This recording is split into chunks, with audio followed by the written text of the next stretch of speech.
You ready for an episode? I'm ready. Okay. Got about 8 seconds to say something. Here we go. All right, everybody. Welcome to Long Haul Marriage.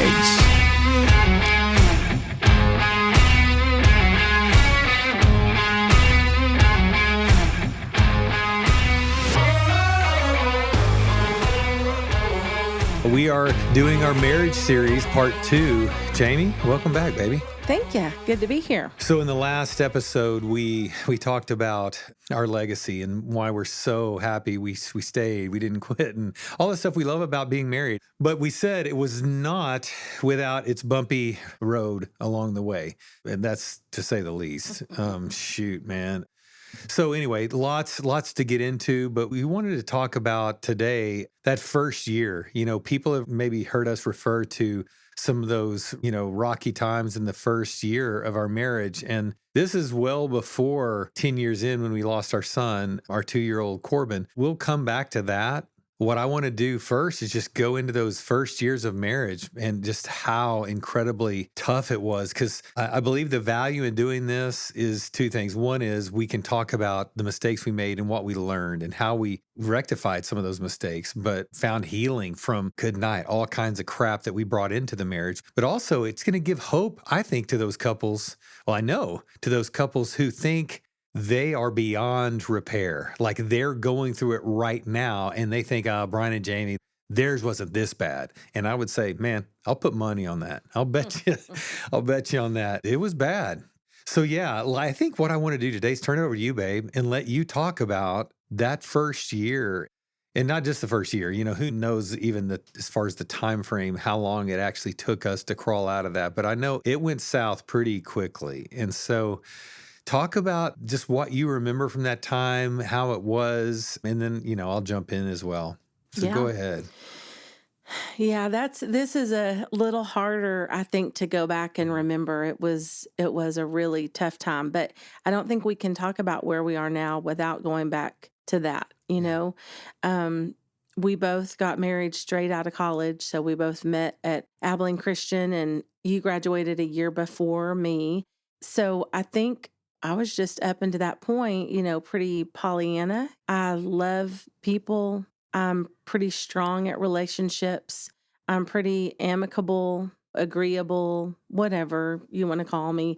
You live with college roommates. That's one thing. But it was both of our first marriage, of course. And so, man, I think we were both realizing that's a whole new level of knowing someone. Yeah.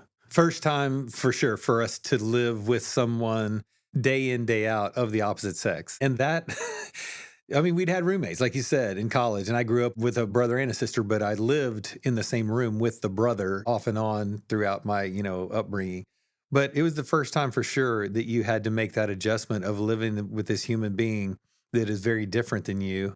And you start seeing, that's when the patterns emerge. You start seeing how they are and what they do. The routine at bedtime that shocked me. Like, wow, you do the same thing in the same order every night. Which turns out that's actually really helpful. But that was, anyway. So yeah, and go ahead. Honestly, if I had to go back and try to think, okay, how did it go south so quickly? What were those fights and arguments even about? I have 0% idea. I could not even make something up right now. But for whatever reason, we dated. And yeah, I think we had some, we probably had some fights and some arguments, even while we were dating. Very, very few though. Honestly. Not many. But then I just remember, on our honeymoon and then right after, like, how are we going to navigate this, like living life together for the rest of our lives? Like already we're having trouble. And so I remember when we, specifically, this was maybe our second apartment. Was it Ivor Canyon? Was that our second apartment? That was our first apartment. That's okay. the first one. Okay. Seafoam green. Yeah. Okay. So I couldn't remember if that or the timbers or whatever. That was the second one. Okay. So let's go back to seafoam green carpet. We lived in some apartments over by the airport, so lots of airplanes would fly by. Our argument and all-night fighting happened during that season. That's when it kind of started. So that was the first year. And I just remember thinking, how could something so right go so wrong? Yeah. And like, I think maybe I've married the wrong person. Yeah. I don't know what that even means, but I just knew the way that we were living, I could not sustain that. I was going to be dead. Yeah. My spirit was crushed. I was killing you, you know. We just both were, it was horrible. So I just remember that little apartment. I would go out. It was When you that say you were killing me, give me more on that. Tell people more what you mean. well, okay. So some of this, I think we learned later Uh-huh. through Shanti Feldhahn's little book, but I felt like, when we were at Abilene Christian, you were super confident slash what I would say cocky Hmm. because you were really, really good at a lot of things. And you were good looking and you had a great personality and no one was going to stop you. And I felt like you probably could have had like your pick of the litter. And so you were I got my super pick of the litter. so I I got her. know. I know. Yeah. So I think because of that confidence, when we would start to fight, I would think, you know what? I'm going to take him down a few notches because if I don't, no one will. Obviously, everyone in his world has always told him that he's the best at this or that and, elevated him. Well, I'm going to be the one that's going to teach him it's not all about him. And he's not the one that's always right. And so I just consistently, I felt like cut your knees out from under you on purpose. Yeah. If I'm not going to be the one that just follows him around and, makes him act like he's the king of the world, Yeah. I'm going to show him a thing or two because if I don't teach it to him, no one's going to. So what I was doing was disrespect, disrespect, disrespect, and just not doing myself any favors because all that did was cause you to be angrier or on the defense. And it just was this horrible cycle of bad, bad fighting. Yeah. When when I talk to men about anger, which we'll come back to because I thought I was killing you and I was crushing your spirit. And we both thought we had made a mistake. Literally, I thought, man, I made a mistake. Mhm. We've married, we shouldn't have done this. It's not going well. Back to the respect thing, because respect is such a profound need of men. When we're not getting respect or feeling respected, I always say we're malfunctioning correctly because we need respect. But make no mistake, that malfunctioning, it's not godly. It is horrific. It's not sustainable. It's sinful. It's not godly. Whatever you want to say, it's not good. But without that respect, a man is not going to function correctly. Honestly, in those first years, I don't think I was acting respectable. And we can come back to that. But one thing I want to say too, it's interesting when things start going south, you do see this side. And I remember almost wanting to blow the whistle. Like everybody thinks she's so sweet. You were this amiable, loving, just sweet, love everybody. And man, people love you and they're drawn to you. You're relational and you're funny and you were so, oh my gosh, just soft and pretty and feminine and all that. But then I saw this, oh my gosh, who's this freaking witch coming out, in our fights. And she goes for the jugular. And so that's a big, I think, aha. We don't know who, as Stanley Harwas says in his book, Resident Aliens, we never know whom we marry. We just think we do, and even if we first, he says, paraphrasing, marry the right person, give it a minute and he or she will change because marriage being the enormous thing it is, means we are not the same person after we've entered it. The primary problem then is learning how to love the stranger to whom you find yourself married. What's interesting is because of family of origin, so the way you were raised, the way the Phillips family was, and the way the Hackney family was, we were so different. Mm-hmm. And we can come in and unpack that. I think that would be helpful to talk about those differences. But I wasn't thinking I want to get to know you and value those differences and celebrate those differences or even tolerate. It's like, no, they're weird. They're wrong. It's crazy. So you were an alien, a stranger, but there was no interest in me getting to know that and value that. I thought I had to correct it.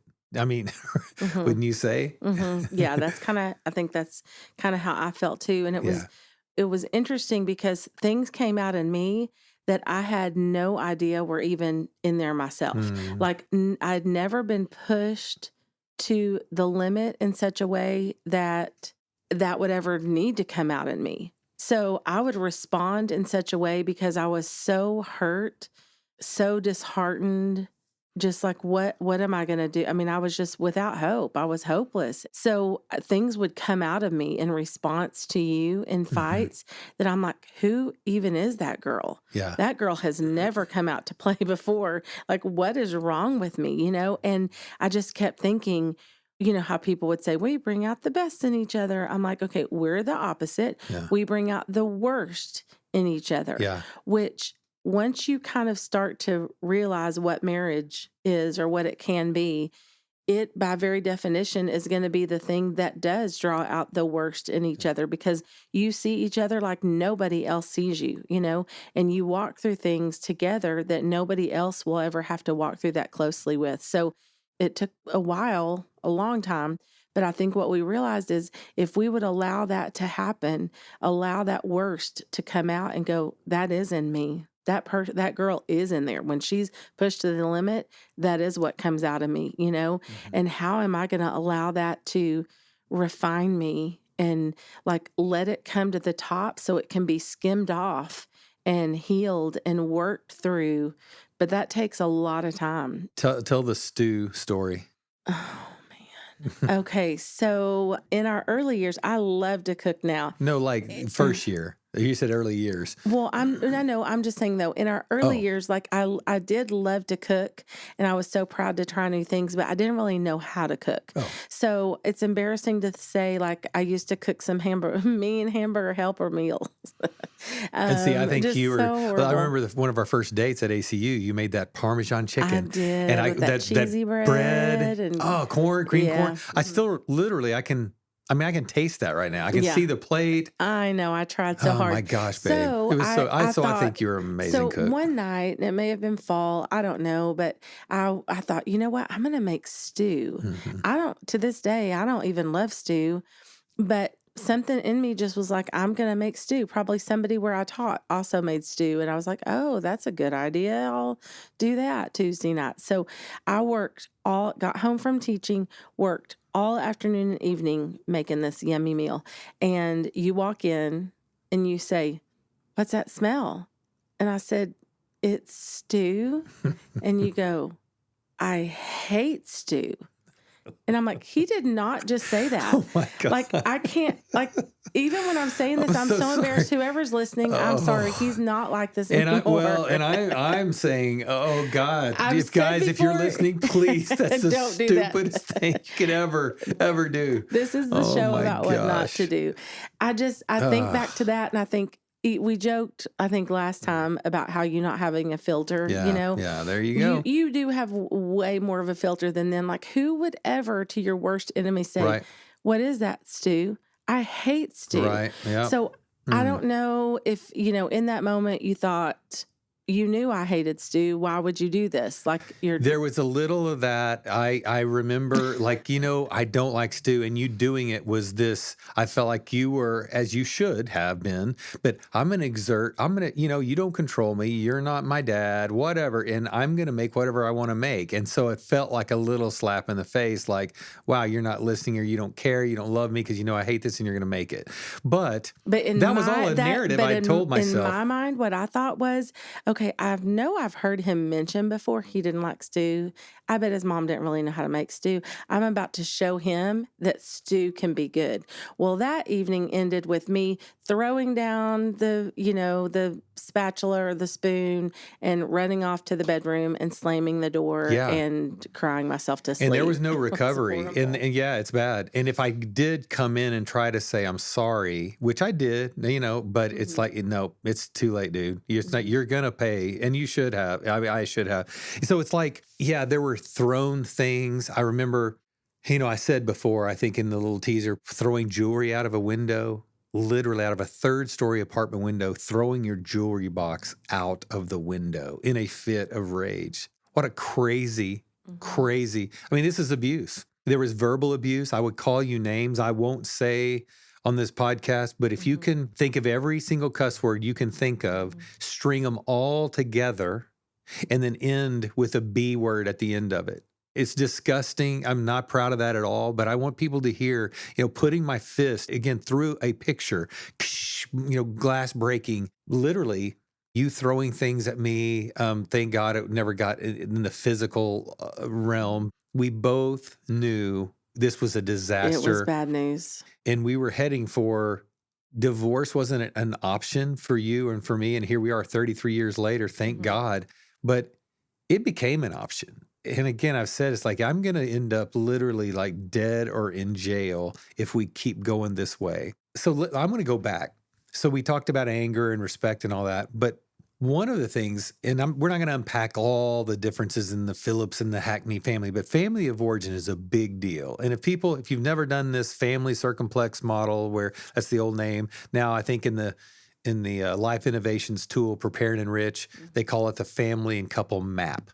So there's this scale on the bottom. It's your connectedness. So it's on the far left, totally disconnected.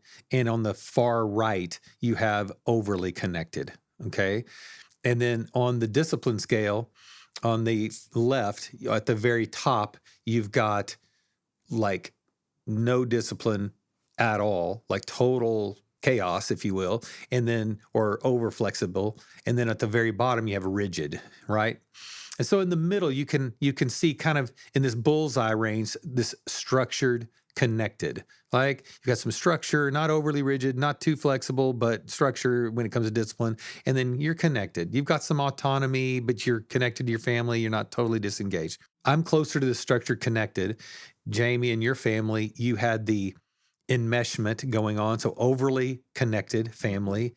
And then this lack of discipline in a lot of areas, lots of structure, so more chaos. So the counselor literally used the term in our thing, chaotic enmeshment for your family. And mine had this, don't hear perfect at all, here on structured connected, but let's say it doesn't matter. Yes, there's a healthy range you can be in, but the fact that you were up in this top right and I was way over here on the kind of the more middle to bottom left, those are different planets. Like we're in different solar systems. So that's the deal. That difference made us think we were living with someone from outer space. Well, what's the problem with that? Well, in my family, there was a premium on being right because we had pride in my family. And we were critical and we made, if people made mistakes, we were perfect. We make straight A's. We do everything well and blah, blah, blah, blah, blah. So when we got into an argument and you're showing a different way or having a difference of opinion or whatever, that felt like you're attacking me saying I'm stupid. You're wrong. You're not smart. All the things. So these internal messages, and of course I'm going to get defensive. And then I'm going to have to prove to you that I'm right. Man, I just remember so many times where I literally thought, I've got to prove to you that you're wrong here. And now look, most things, 99% of things are subjective. There's not right or wrong. But let's say there was an objective truth, right? Well, I'm going to such lengths to prove to this now adversary, this enemy, that you're wrong instead of this teammate, this ally, this partner that I love. So at the end of the day, you'd go, okay, all right, you're right. And you're a blank hole, right? I mean, like, when was that? I hate you. And so talk about, you said we lived by an airport and planes would fly over. Yeah. Yeah. So one of the things that I remember, goodness, like it was yesterday, we lived, I don't remember, were we third floor? Yeah. I would go sit on our stairs and just watch those airplanes fly by. And I would think, my heart, my spirit was just crushed within me. And I would just watch those airplanes and think, I don't know where they're going. I don't care where they're going. I want to be on the airplane. I just wanted to be gone. But at the same time, that was so heart crushing to me because I didn't. Because underneath all of the hurt, underneath all of the yuck that we had created with each other, I knew I wanted to be with you. I loved you so much. And at the same time, after a big fight, I would think, I hate him. Mhm. I hate him so much because I felt so hurt by you. So at the same time, I would look at every airplane and go, I don't even care. I would just bawl, just watching these airplanes, just cry and think, I just want to be on that airplane. I don't care where it's going. But then there was this conflict because I didn't really want to. Like if someone gave me money, I wouldn't have gone to the airport and fly out on some plane. I didn't really want to be gone. What I wanted to have safety and love and team feel in our marriage. And we were everything but that. I was the same way. I knew when I would, let's say, come out of the fit of rage or the anger moment, the prideful moment, the angry moment, I would think, what just happened? And like, this isn't me. And by the way, I had grown up this positive, happy, fun, loving. I'd never been angry at all. So I didn't grow up getting in fights or being in trouble or all that. And it's like, what was happening here? When people talk about having an angry spouse, they talk about anger management. And I may have said this, or I say a lot. It's not about managing the anger. It's about finding the root cause of it and getting there so you can get rid of that so that you're not blowing it like that. So there was the family stuff, the pride, the narrative I told myself about having to be right and having to be perfect. So that's huge problem number one. But a second problem that was rearing its head, and I would say, and you're like going, like you couldn't remember. I can remember what was causing a lot of the fights because there was this huge insecurity in me. And you talked about this cockiness or confidence. And honestly, growing up, most of the time I was like that. But then something happened at college where I was with a girl, we broke up. And again, this is what was so insidious. And I, want everybody to really hear this. You think, oh, I broke up with them. I had moved on. So this shouldn't have been as painful or shouldn't have been so hurtful. But because once I had ended this relationship, all of my friends and people that I didn't even know started coming out of the woodwork telling me all that they had been knowing and finding out about my ex and how she was sleeping. And at the time, here I was literally a virgin, and she was caught in the guy's dorms. She was sleeping with the football team, and she was smoking weed and smoking cigarettes and getting in trouble at doing this, that, and the other. The problem was I knew nothing. It was humiliating. It was a devastating blow. And so it's what I call the betrayal wound. So when we've been cheated on, I realize the listeners now, probably 90% of people find themselves, yep, that happened to me. But it's not just, wow, that hurt. That was a betrayal. It's the lie you tell yourself because of that. Something's wrong with me or they wouldn't have done it. And so if that becomes this embedded narrative in your heart, it's not about this thought that's conscious. It's just this limiting belief that goes on subconscious. Well, then I'm trying to protect against that. I'm trying to guard against that with every interaction. If she did that to me, Jamie could too. So wait, who you looking at? Who you talking to? Where have you been? It's that, are you out screwing around on me? Am I going to lose you to someone else? And so what that looks like, the pathology of that betrayal wound, if unhealed, is I've got to control. I'm suspicious. I'm jealous. I've got to control you so you don't hurt me. So I want to control who you're friends with, who you like, who you talk to, where you're going, and all that. Now, you would think, gosh, he didn't become that guy. It was more veiled and it was more hidden. And so I was smoke screening everything because it felt embarrassing. I was literally ashamed. So you mix together this guy that I grew up being in my family with the betrayal wound, and you got a train wreck on your hands. And I was literally killing you. And look, were there things because you're human and you're flawed? Yes. Were there things about you needed to change and you needed to figure out? And yes, but my anger became such a big deal that you got off scot-free basically because my anger was so big it became the thing, and the narrative became Beauty and the Beast. I'm the Beast and you're the beauty, and poor Jamie, and Brian's hurting her, which yes, I'm saying that's all true, but it didn't do me any favors on the things that I felt like you needed to grow up and learn and evolve and change because my anger was so big. So bottom line is, I just said, here's this guy that grew up in the church, went to private Christian school, went to ACU, minored in Bible. I knew all this. I've been in youth group, leader of the youth group, and blah, blah, blah, blah, blah. I had no idea what being filled with the Holy Spirit was all about. Last I checked, when you're full of crap, you can be filled with the Holy Spirit, or full of yourself, right? Full of pain, full of hurt, full of woundedness. And I just remember saying, God, I need help. I need you. And I cried out on that seafoam green carpet that after another brutal knockdown, drag out fight, 2:30 in the morning. And I just said, I need help. That was the beginning of the transformation. You have to be humbled.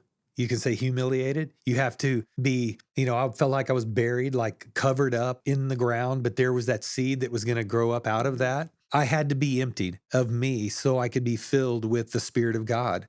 I called your dad, of all people, who should have wanted to hate me. And he gave me so much grace. Don Phillips, man, the graceful, loving Jesus in my life that said, I see something in you. I see the potential in you. I know who you can be. And he loved me. And he said, I believe in you. So I'm going to forgive you. But here, you need to call this man. He gave me the number of a counselor, and I called, set us up, and we started doing counseling. Yeah.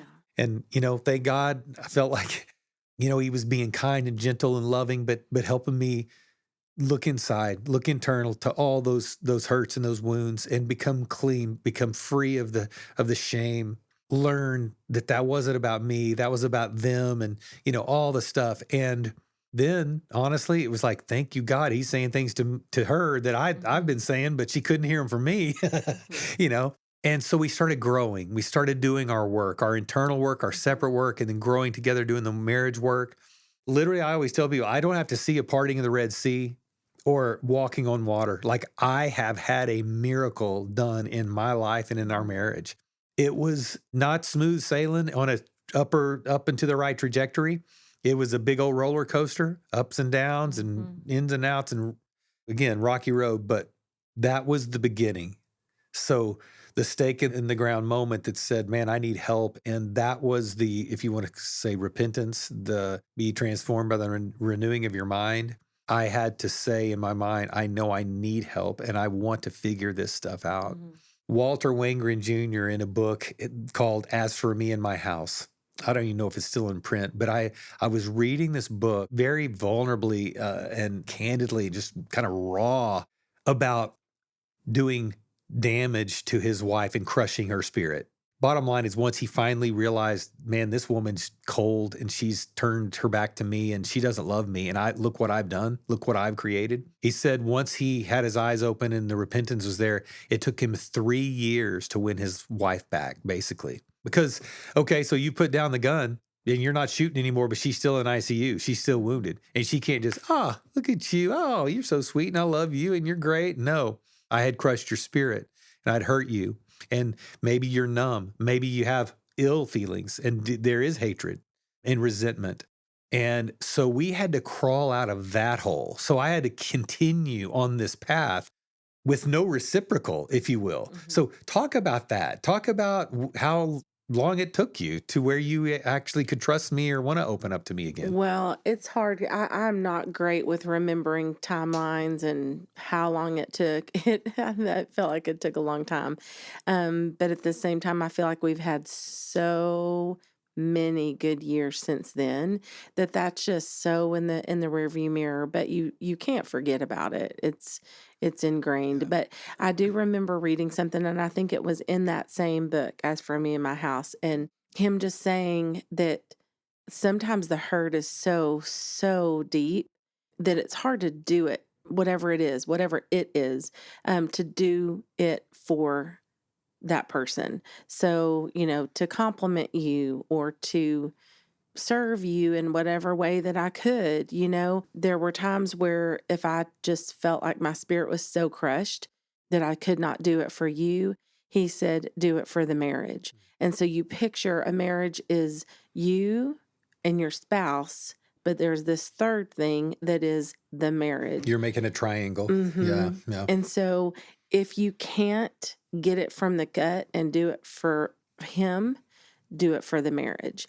And something in you that pulls more out of you because you feel like, okay, well, I have a dog in that fight. So maybe it's a selfish way to look at it. But to me, I just think it sometimes made it more doable where I could, when I was like, oh, that's the last thing I want to do for him. But you know what, dadgummit, I'm going to do it for the marriage. And that helped us, I think, crawl out when nothing else would have helped, you know? And then once you kind of crawl out of that and you're like, okay, I see something fruitful that came from that, you know? It just, the spiral kind of went from going down into the ground, going a little bit up. And, you have enough of those good days and times that you string together, and then you're like, wow, it's been a while, Yeah. and then we'd have another, knockdown, drag out, and I'd feel like, okay, wow, that was like 4 steps forward and 20 steps back. What the heck, It can be so frustrating and so grinding and so like, oh, I can't do this anymore. But I think the part of us that was so stubborn, that kept us fighting so much is actually the very thing that has also helped keep us in the fight, and not quit, so that we have fought our way through to the better days that, man, we wouldn't trade this time for anything. But I'm sure there were so millions of times that both of us thought, man, this is just too hard. It's too brutal. I remember thinking it wasn't 3 years, but it took about maybe a year and a half. And that's, man, to quote, win you back and feel like there's respect and that you want affection, you want intimacy. Then you feel like, oh, I've got to be perfect. Because when you go and go and go and then you blow it, it's like, oh my gosh. And then the kitchen sink came back. And that's where maybe from some of your PTSD from me or from the wounding or whatever, it would just go, and I'm thinking, "Wait, whoa, whoa, whoa, why is it going back here?" But it felt like, now you're going for the throat again, and it's like I remember us thinking, "We'll never get out," because we've had so much progress, but then we go back, and let's say it's like if you've been, sober for 6 months, you used to be an alcoholic, you've been sober 6 months, and you fall off that wagon, you just think, "Dang, dude, will we ever heal? Will we ever get through this?" And I remembered when it was 3 steps forward and then, oh, it's just 2 steps back.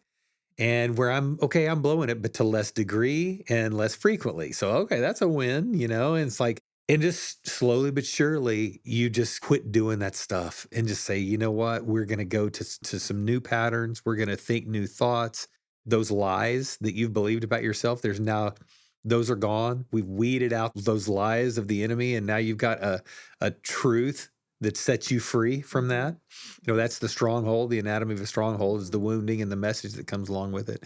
So anyway, well, listen, this was probably enough as far as categorizing, those early years of woundedness, bringing our family of origin and all our baggage into our relationship, but then seeking help, doing the work, and allowing the Holy Spirit and the counselors to help, change our hearts. And so next time in part 3, what I want to do is fast forward to where we're actually not smooth sailing, but doing pretty well and growing and in partnership and in friendship. And now we're parents and we've got Chandler and we've got Christian. And then along comes number 3. And we're going to tell the Corbin story. Never had any issues with any of our kids, health issues. And now all of a sudden, number 3, we're just expecting normal, healthy baby boy, and surprise. But we'll talk about how God gave us his name.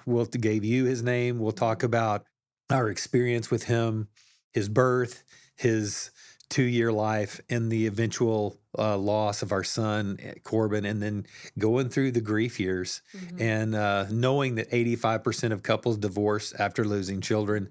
And now we know why, right? Yeah.